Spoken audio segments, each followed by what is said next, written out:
নমস্কার, স্কিল বাংলা চ্যানেলে আপনাদের সকলকে স্বাগত জানাই। এই মুহূর্তে সারা পৃথিবী যেটা নিয়ে তোলপাড় সেটা হচ্ছে পাকিস্তান কি আমেরিকাকে বোকা বানিয়েছে আবার। কারণ সেই রকমই স্যাটেলাইট ইমেজ আর সেই রকমই রিপোর্ট একের পর এক পাবলিশ হচ্ছে, আর গোটা আমেরিকাতে তোলপাড় পড়ে গেছে যে আমেরিকান ফরেন পলিসির সব থেকে বড় ব্লান্ডার বোধহয় এটাই দীর্ঘ লাস্ট কয়েক বছরের মধ্যে। কি ব্যাপার? ব্যাপার হচ্ছে সিবিএস নিউজ প্রথম প্রকাশ করে, মনে হয় এরাই প্রথম, আমি অত নিশ্চিত নই। এই সিবিএস নিউজ নিয়েই মূলত আলোচনা চলছে সারা পৃথিবীতে। তারপর একের পর এক জায়গায় প্রকাশিত হতে শুরু করে। গুগল করলেই আপনারা প্রত্যেকে দেখতে পাবেন যে এই যে যখন আমেরিকা ইরানের যুদ্ধ চলছিল, সিজফায়ার হচ্ছে, সিজফায়ার উঠছে, মারামারি চলছে, থামছে, এই গোটা পিরিয়ডে ওই যে আমেরিকা বলছিল না যে ইরানের পুরো নেভি সমুদ্রের তলায় আমরা ডিস্ট্রয় করে দিয়েছি, ইরানের নেভাল ক্যাপাসিটিকে, আর ইরানের এয়ারফোর্সকেও আমরা ডিস্ট্রয় করে দিয়েছি। ইরান চুপি চুপি কি করেছে, পাকিস্তানের সঙ্গে ডিল করে পাকিস্তানের নূর খান এয়ারবেসে ইরানের বেশ কিছু মিলিটারি ফাইটার জেট, সেই সমস্ত এয়ারফোর্সের অ্যাসেটকে পাকিস্তানের বিভিন্ন হ্যাঙ্গারে এয়ার বেসে সেফলি লুকিয়ে রেখে দিয়েছিল, যাতে করে আমেরিকা বম্বিং করলেও ইরানের এয়ারফোর্সের এই অ্যাসেটগুলো নষ্ট না হয়। আপনি ভাবতে পারছেন এর গুরুত্ব? কোন পাকিস্তানে ইরান রেখে দিয়েছে এটা? সেই পাকিস্তানে যার সঙ্গে ডোনাল্ড ট্রাম্প ডেলি কথা বলছে, ডোনাল্ড ট্রাম্প যেই পাকিস্তানকে নিজেদের মিডিয়েটর বানিয়ে ফেলেছে। ডোনাল্ড ট্রাম্প প্রত্যেক দিন দুবার করে খাওয়ার আগে এবং পরে ওষুধ খাওয়ার মতো করে বলে my favourite field marshal Asim Munir সম্পর্কে। সেই পাকিস্তান এরকম ডাবল গেম খেলে দিয়েছে। এবং সিবিএস নিউজটা টোটাল জিনিসটা আপনি পড়লেই টোটাল জিনিসটা দেখতে পারবেন যে কি মারাত্মক কাণ্ড কারখানা ঘটেছে।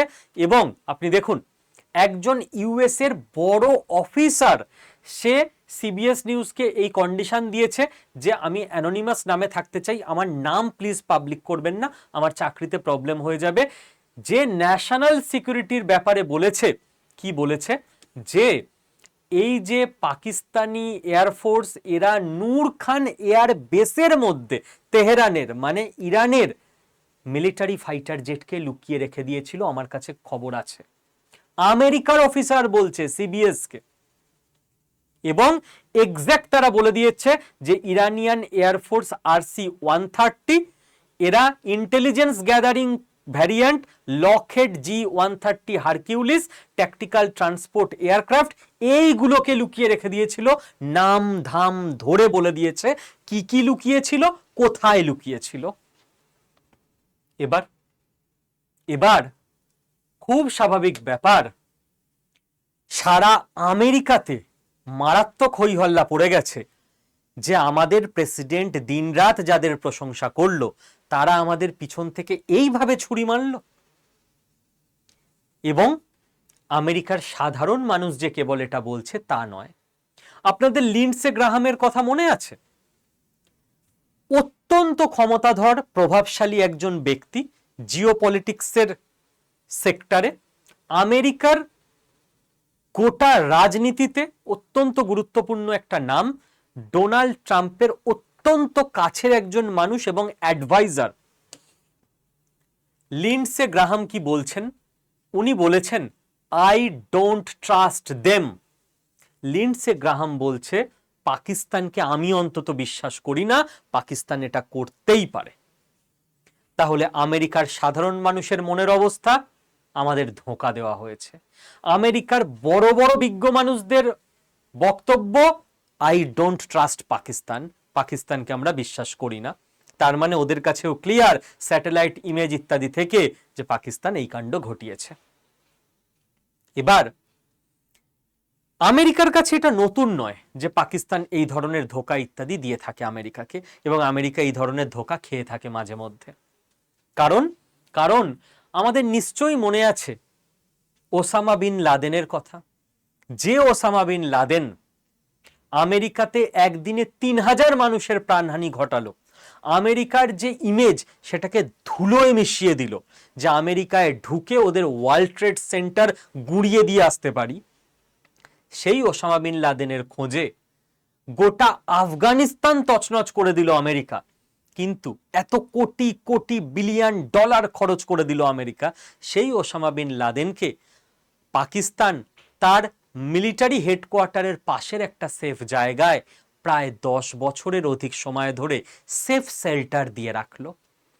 তারপর আমেরিকা খুঁজে পেয়ে পাকিস্তানে অপারেশন করে ওসামা বিন লাদেনকে মারল। এই ধরনের বিশ্বাসঘাতকতা পাকিস্তান আমেরিকার সঙ্গে করেছে। আরে পাকিস্তান শব্দটার মানে ইনার মিনিংই হচ্ছে বিশ্বাসঘাতকতা, ডিকশনারিগত মানে না, আমাদের যা অভিজ্ঞতা পাকিস্তানের সঙ্গে, সেই পাকিস্তানকে ভরসা করতে গেছে ডোনাল্ড ট্রাম্প, এবং যেটা হওয়ার ছিল সেটাই হয়েছে। এবার এবার জিওপলিটিক্স কোন দিকে মোড় নেবে? তাহলে কি রাতারাতি আমেরিকা নিজেদের পলিসি পাল্টাবে, পাকিস্তানকে ছেড়ে অন্য কিছু ভাববে? দেখুন, জিওপলিটিক্স এত জটিল একটা ব্যাপার না। মুশকিল হচ্ছে জিওপলিটিক্সের রাস্তা অত্যন্ত পিচ্ছিল, রাস্তায় পথে পথে বিপদ, অসংখ্য মোড়, এবং একটু পা এদিক থেকে ওদিক হলেই চিৎপটাং হওয়ার সমূহ সম্ভাবনা এবং বিপদ। আমি আপনাকে কয়েকটা পয়েন্ট বলছি, আপনি ভেবে দেখুন অবস্থাটা। আমেরিকা কি করবে? আমেরিকা দীর্ঘদিন ধরে রাশিয়ার এগেনস্টে দাঁড়িয়েছিল জিওপলিটিক্সে, তাই তো? আমেরিকার বন্ধু কারা ছিল? আমেরিকার বন্ধু ছিল ইউরোপ। আমি ওভারঅল বলছি, কোনো দেশের নাম না নিয়ে, তাই তো? আমেরিকার বন্ধু কারা ছিল? আমেরিকার বন্ধু ছিল ইসরায়েল। আর আমেরিকার বন্ধু কারা ছিল? গালফ কান্ট্রিজ, আরব, ইউনাইটেড আরব এমিরেটস, ইউএই, এরা, তাই তো? কাতার, বাহরিন। আমেরিকার বন্ধু কারা ছিল? জাপান, সাউথ কোরিয়া, এই মোটামুটি। এবার আমেরিকা এই যে ইরানের যুদ্ধ, এর ফলে কি ঘটিয়ে ফেলেছে একটু খেয়াল করে দেখুন তো।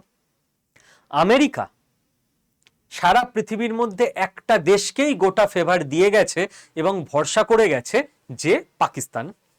ওয়েট, পয়েন্ট নাম্বার 1, পাকিস্তানের 80% মিলিটারি ইকুইপমেন্ট আসে চীন থেকে। পাকিস্তানের ডিপ স্টেট চীনের সঙ্গে ওতপ্রোত যুক্ত, সেই চীন যারা রাশিয়া লবিতে আছে। তো আমেরিকার যে প্রথম ভরসার জায়গা, সে হচ্ছে চীনের মেন এজেন্ট, সারা পৃথিবী জানে। চলুন সেকেন্ড পয়েন্টে আসুন। এই পাকিস্তানকে ভরসা করে গোটা কাণ্ড কারখানা ঘটাতে গিয়ে আমেরিকা যুদ্ধে নাস্তানাবুদ হয়ে ইউরোপের সঙ্গে সম্পর্ক প্রায় ছিন্ন ভিন্ন করার পথে, ন্যাটো এন্ড করার পথে আমেরিকা। 66টা ইন্টারন্যাশনাল বডি থেকে আমেরিকা বেরিয়ে গেছে। ইউরোপকে বলে দিয়েছে যে তোমরা বিপদের দিনে আমার কাজে আসো না, আমি তোমাদের বাঁচাবো না। সেকেন্ড, গোটা ইউরোপ আমেরিকার হাত থেকে গেল। থার্ডে চলে আসুন। Third, Gulf countries. গালফ কান্ট্রিজগুলোতে যখন ইরান অ্যাটাক করেছে, তখন আমেরিকা গালফ কান্ট্রিজগুলোকে এত বছর বুঝিয়ে রেখেছিল যে তোমরা খালি ডলারে বিজনেস করো, পেট্রোল বেচো, তোমাদের সিকিউরিটির দায়িত্ব আমাদের। আমেরিকা গালফ কান্ট্রিগুলোকে সিকিউরিটি দেয়নি। ইউএই এমন রাগান রেগে গেছে যে ওপেক ছেড়ে বেরিয়ে গেছে। কারণ যখন দুবাই, আবুধাবির মতো শহরে অ্যাটাক হয়েছে, ইউএইর এত বছর ধরে সযত্নে গড়ে তোলা ইমেজ ধ্বংস হয়েছে। গালফ কান্ট্রিজগুলো আমেরিকার হাত থেকে গেল। থার্ড। ফোর্থে আসুন। যখন জাপান, সাউথ কোরিয়ার জায়গা থেকে এয়ার ডিফেন্স সিস্টেম এবং মিলিটারি সরিয়ে নিয়ে আমেরিকা চলে এসছে গালফ কান্ট্রিজের এখানে ইরানকে ঘেরার জন্য, তখন জাপানের জলসীমায় কিম জং উন নর্থ কোরিয়া থেকে মিসাইল ছুড়ে টেস্ট করেছে, জাপানের ওপর প্রেসার বাড়িয়েছে। জাপান, সাউথ কোরিয়া প্রচন্ড রকম তিতিবিরক্ত, যা আমাদের সিকিউরিটি দেবে বলে বছরে বিলিয়ন বিলিয়ন ডলার আমাদের থেকে চাঁদা নাও আমেরিকা তোমরা, আর আমাদের সিকিউরিটি না দিয়ে এখন এখান থেকে মিলিটারি তুলে নিয়ে চলে যাচ্ছ ইরানে অ্যাটাক করতে। আমেরিকার হাত থেকে লং টার্মের জন্য জাপান, সাউথ কোরিয়া গেল তো বলতে পারি না, এখনই, বাট লং টার্মের জন্য গেল, কারণ ওরাও এবার মনে মনে ছক কষবে, ভাই আমেরিকার উপর ভরসা করে আর থাকা যাবে না, নিজের ব্যবস্থা নিজেকেই করে নিতে হবে। 5 নম্বরে আসুন, আমেরিকার চীনকে টক্কর দিতে হবে রাশিয়ার সঙ্গে সঙ্গে, তাই না? চীনকে টক্কর দিতে গিয়ে খুব করে দরকার ছিল ভারতবর্ষকে, কারণ চীনের ঠিক পাশেই ভারতবর্ষ আছে। ভারতবর্ষের সঙ্গে ট্যারিফ যুদ্ধ নিয়ে যা করলো আমেরিকা, লং টার্মের জন্য ভারতবর্ষ আমেরিকা বিমুখ থাকবেই থাকবে, ব্যবসা করবে, নিজের ফায়দা দেখবে, বাট আমেরিকাকে ট্রাস্ট তো করবে না। যে ট্রাস্টটা আমাদের ইসরায়েলের সঙ্গে আছে, ফ্রান্সের সঙ্গে গড়ে উঠছে, রাশিয়ার সঙ্গে আছে, ভুটানের সঙ্গে আছে, সেই ট্রাস্ট আমরা আমেরিকাকে করতে পারবো না। উল্টে আমেরিকা যখন ভারতকে চাপ দিতে শুরু করলো, ভারত আর চীন দুটো পর পর একই সঙ্গে জিওগ্রাফিতে দাঁড়িয়ে থাকা দেশ পাশাপাশি, এদের মধ্যে যে গালোয়ান ভ্যালি, ডোকলাম ইত্যাদি নিয়ে তিক্ততা তৈরি হয়েছিল, সেই তিক্ততা কাটিয়ে দুটো দেশ কাছাকাছি চলে এলো, কারণ দুটো দেশই আমেরিকাকে কমন শত্রু হিসেবে দেখছে। আমেরিকার আবার ব্লান্ডার যে চীনের পাল্লা আমেরিকা ভারী করে দিল ভারতকে চীনের দিকে ঠেলে দিয়ে। গোটা আমেরিকার সাধারণ মানুষ থেকে অ্যানালিস্টরা এই মুহূর্তে মাথায় বাড়ি মারছে যে ডোনাল্ড ট্রাম্প একটা পাগলা রাষ্ট্রপতি, আমাদের দেশকে কত দিক থেকে লং টার্মে জিওপলিটিক্যালি ধাক্কা দিয়ে গেল, এবং আমেরিকা কিছু শর্ট টার্ম গেনের জন্য আর ডোনাল্ড ট্রাম্পের ইগোর জন্য লং টার্মে কি কি হারালো আমেরিকা বুঝতে শুরু করেছে। আমেরিকা আরো যত দিন যাবে বুঝবে। 5টা পয়েন্ট বললাম আপনাকে আমেরিকার দিক থেকে। আপনি দেখুন, আমেরিকার 6 নম্বর পয়েন্ট আমি বলছি, ইসরায়েল যারা অত্যন্ত কাছের অ্যালাই, ইসরায়েলি গোটা আমেরিকাকে চালায়, সেই ইসরায়েলের ব্যাপারে পাকিস্তান কি বলে, যে ইসরায়েল একটা ক্যান্সারাস স্টেট, তাই তো? এবং বলে যে ইসরায়েল দেশটাকে আমরা দেশ বলে রিকগনিশনই দিই না। সেই পাকিস্তানের ফিল্ড মার্শালকে ডোনাল্ড ট্রাম্প প্রত্যেক সেকেন্ড দিন মাই ফেভারিট ফিল্ড মার্শাল বলে যাচ্ছে, প্রেস করে যাচ্ছে, কিছু একটা অবজেক্টিভ অ্যাচিভ করার জন্য, যাতে ইরান যুদ্ধে হেল্প করে দেয়। আর এত কিছুর বিনিময়ে যে পাকিস্তানকে প্রেস করে গেল, এত কিছু হারানোর পরও ডোনাল্ড ট্রাম্প, সেই পাকিস্তান লাস্টে গিয়ে ধোকা দিয়ে বেরিয়ে গেল। এই মুহূর্তে আমেরিকার অবস্থা সহজেই আমাদের প্রত্যেকের বোধগম্য হচ্ছে আশা করি। তো এই যে জটিল জিওপলিটিক্যাল কন্ডিশন, এই জটিল জিওপলিটিক্যাল কন্ডিশন প্রত্যেকটা দেশের কাছেই থাকে, কিন্তু ভারত যেটা করে, বাকি অনেক দেশ যেটা করে, খুব ধীরে সুস্থে হিসেব নিকেশ করে করে এগোয়। বাট আমেরিকা, আমি হচ্ছি রাজা, এক্ষুনি যা বলবো তাই হবে, একে মেরাও, ওকে ফাটিয়ে দাও, ওর সঙ্গে সম্পর্ক নেই, ওর থেকে বেরিয়ে গেলাম, যাও। যার জন্য সবকিছু করলে সেই এবার পিঠে ছুরি মেরে বেরিয়ে গেল। সেই বাংলায় কথা আছে না, আমও গেল ছালাও গেল, কি করবে এবার করো। এই জন্য জিওপলিটিক্যাল ডিসিশন অত্যন্ত ঠান্ডা মাথায় নেওয়ার জিনিস, অত্যন্ত সময় ধরে অবজার্ভ করে হিসেব করে পা ফেলার জিনিস, এবং মাল্টিপোলার অ্যালাইনমেন্ট নিয়ে এগোনোর জিনিস। আপনার এই মুহূর্তে হয়তো মনে হচ্ছে চলো এর সঙ্গে বন্ধুত্ব করে নিলাম, ও যে কখন পিঠে ছুরি মেরে দেবে ইউ ডোন্ট নো। তো সব দিকের অপশন খুলে রাখার দরকার হয় জিওপলিটিক্সে, ইন্টারন্যাশনাল অ্যাফেয়ার্সে। আশা করি গোটা ব্যাপারটা আপনাদের এই অবধি বোঝাতে পারলাম। এবার আমি দুটো অ্যানাউন্সমেন্ট করতে চলেছি আপনাদের জন্য। মনে আছে আমি বলেছিলাম আপনাদেরকে যে এনজিও নিয়ে কিছু একটা ভাবছি আমি, যাতে পশ্চিমবঙ্গে কিছু ভালো কাজ গ্রাউন্ড লেভেলে এবার স্কিল বাংলা করতে পারে, আপনাদের সবাইকে সঙ্গে নিয়ে, আপনার পাড়ায় আপনার সঙ্গে। যেটা আমরা বলি সেটার ব্যাকএন্ডে কাজ আমাদের চলতে থাকে। ইউটিউব অ্যানাউন্সমেন্ট তো তখন হয় যখন সবকিছু রেডি হয়ে গেছে। তো এবার আমি আজকে দুটো অ্যানাউন্সমেন্ট করছি পরপর। নাম্বার 1, আগে পডকাস্টের অ্যানাউন্সমেন্টটা করে নিই। আমরা একটা পডকাস্ট সিরিজ স্টার্ট করছি ইউটিউবে। প্রত্যেক সপ্তাহে একটা করে পডকাস্ট হবে। তো প্রথম পডকাস্ট সিরিজটা আমি এই উদ্দেশ্যে শুরু করতে চাই, যেখানে পশ্চিমবঙ্গের বা বাঙালি যে কোনো মানুষ, সে পৃথিবীর যেখানেই থাকুক না কেন, বাংলা ভাষা যিনি বোঝেন, কারণ আমাদের আলোচনা তো বাংলা ভাষায় হয়, তিনি যাতে সুস্থ থাকতে পারেন। কারণ রোগ এমন একটা জিনিস, আমি আপনি প্রত্যেকে জানি, আপনার সারা জীবনের সঞ্চয় একটা, ভগবান না করুক কারোর পরিবারে কারোর বড় রোগ হয়ে গেলে 20-25 দিনে চলে যাবে। কত লাখ টাকা আপনি জমাবেন? মানুষকে ভিখারি বানিয়ে দেয়, মানুষের জীবন শেষ করে দেয়, মানুষের প্রাণ চলে যায়, একটা পরিবার ধ্বংস হয়ে যায়। খালি যদি সেই রোগগুলোকে একটু আগে থেকে কন্ট্রোল করা যায়, মানুষ বাঁচার মতো বাঁচতে পারবে। ধরুন আপনার টাকা গেলও না, বাট আপনি উঠে চলতে পারছেন না, আপনি কি করবেন, কি করে উপভোগ করবেন জিনিসপত্র, তাই না? সারা জীবনে যা কিছু করলেন। তো মানুষের জীবনের প্রথম জিনিস হচ্ছে ভাই সুস্থ থাকতে হবে। আর যেদিকে ভবিষ্যৎ এগোচ্ছে, জেনেটিক রোগ ইত্যাদি, আমাদের প্রত্যেকটা জিনিস সম্পর্কে সচেতন থেকে নিজের মতো করে যদি বাড়িতেই আমরা কিছু জিনিসপত্র অভ্যাস করি, প্র্যাকটিস করি, তাহলে এই রোগ অবধি আমাদের পৌঁছাতেই হবে না, যে তারপর টেস্ট, ডাক্তারবাবু দরকারই নেই, বা একদম প্রথমেই ধরা পড়ে গেল, আমরা বেঁচে গেলাম। এর জন্য আমি তো ডাক্তার নই, বাট আমি একটা উদ্যোগের কথা ভেবেছি। কি?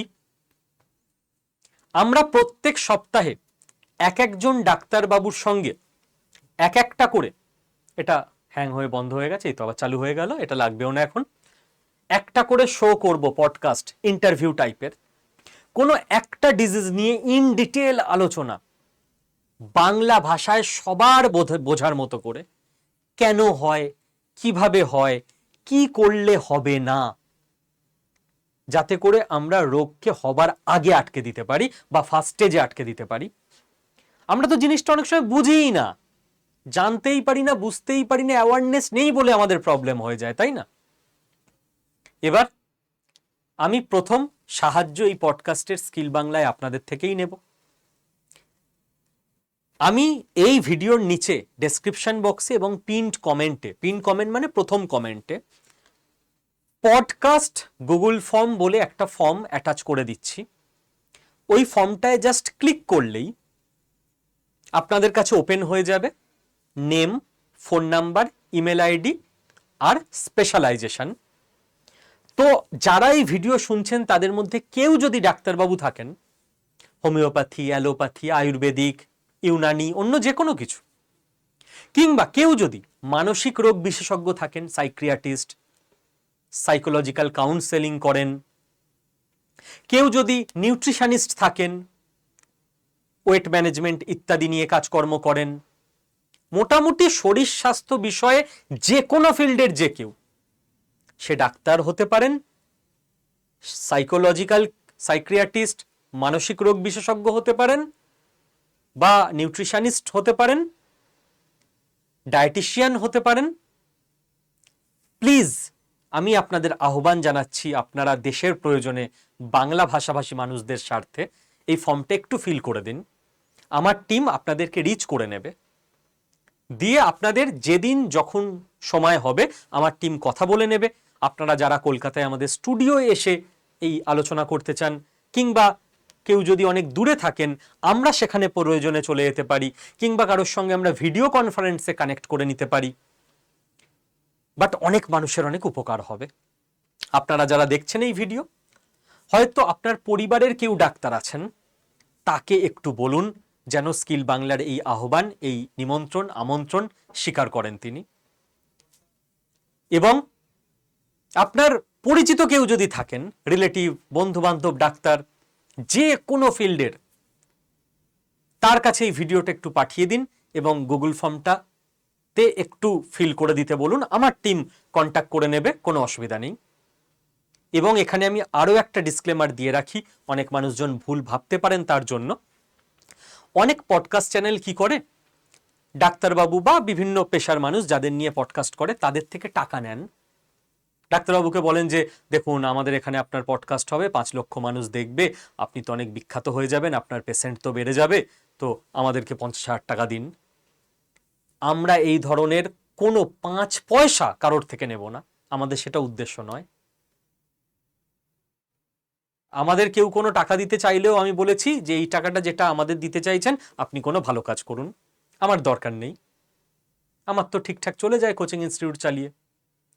তো কোনো ডাক্তারবাবুর থেকে বা কারোর থেকে যারাই পডকাস্টে আসছেন 5 নয়া পয়সা আমরা নেব না, এটাও আপনাদের কাছে স্বচ্ছতা থাকা জরুরি। কারণ আপনি হয়তো আপনার কোনো বন্ধু ডাক্তারবাবুকে বলছে যে এখানে একটু যাও না, গিয়ে 1.5 ঘন্টা একটু আলোচনা করে সবার একটু উপকার করে এসো, সেই ডাক্তারবাবু হয়তো ভাবছেন না না এসব যাবো না, গেলে টাকা চাইবে।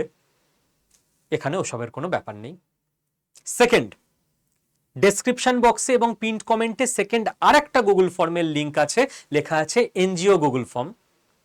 আপনারা যে কেউ কোনো এনজিওর সঙ্গে যুক্ত, আপনাদের বন্ধু বান্ধব, বাড়ির লোক কোনো এনজিওর সঙ্গে যুক্ত, ওই গুগল ফর্মটা তারা ফিল করে দিন। নাম, location, pincode, address, phone number ইত্যাদি ইত্যাদি, সোশ্যাল মিডিয়া লিঙ্ক, এনজিওর যে পেজ হয় সেটা ওখানে দিয়ে সাবমিট করে দিলেই হবে। আমার টিমের কাছে ডেটা চলে আসবে, আমার টিম তাদের সঙ্গে যোগাযোগ করে নেবে। এনজিওদের আমরা কিভাবে হেল্প করতে পারি? কোনো এনজিও ভালো কাজ করছে কিন্তু তাদের আর একটু পরিচিতি দরকার, মানুষের কাছে তাদের কথা পৌঁছানো দরকার, তাদের নাম। আমাদের স্কিল বাংলায় যে 6 লাখের পরিবার আছে, বা আমাদের আরো অনেক অনেক ইউটিউব চ্যানেল আছে আড্ডা 24/7-এর, সেখানে আপনাদের গোটা কর্মকাণ্ড, আপনাদের বক্তব্য দেখানোর মাধ্যমে, আপনাদের কথা বলার মাধ্যমে আমরা আপনাদের সারা পশ্চিমবঙ্গ এবং বাঙালি মানুষের কাছে পৌঁছাতে হেল্প করব।